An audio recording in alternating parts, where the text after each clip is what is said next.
hang on a minute, lads, I've got a great idea. It's a bit like how every artist must start a new project, you know. Is that an idea? Is that, you know, and you're constantly playing with thoughts, and then you get an idea, and then you have to fine-tune that idea to get it sit properly. The dear late director here, Alan Hayden, 2 years ago, put forward the idea to consider making a piece of work for the rooftop. But I came down, you know, to where land meets sea and sea meets sky, and started to look at this beautiful iconic building. And it seemed very much about I'd come to the very edge of land, and I started to ignore the planes of the building, started looking at the edges of the building.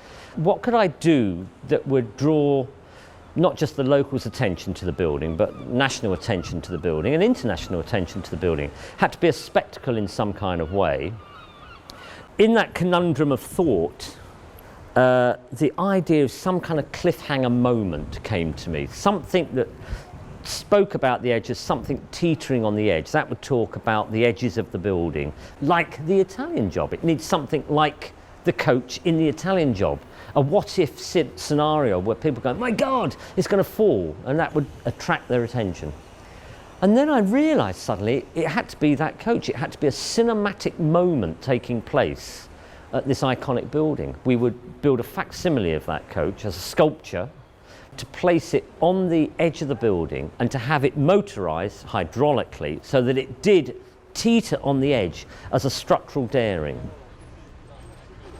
It's a red, white and blue coach in the film, so it became our flag waving piece for the Olympics. It became a Union Jack like that one out there. It was the colours of the Union Jack teetering away.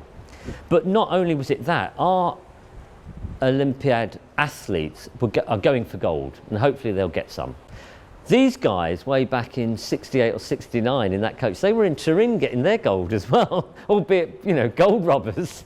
So it all started to make beautiful sense as an idea, but also it still stays within my bag of playing around with architecture and the notion of structural daring, the notion of what if, the notion of, you know, winning or losing, success or failure, that sort of thing. So facades are spun, you know, big interior spaces are flooded with sump oil. They're engineered, they're industrial, they're urban. I see them as just having an architectural scale that suits the site, the host body, which is the building.